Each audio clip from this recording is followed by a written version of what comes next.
श्रीमते दक्षिणाचेतनोपनाचार्य दिव्यचर्यामते नमः श्री पार्श्वनाथाय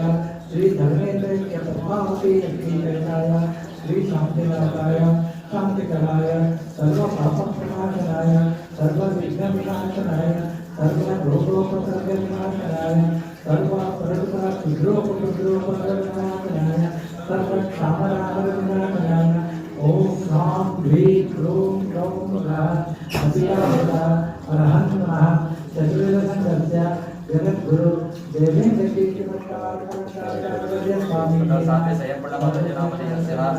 तथा नवीजय नीति नाम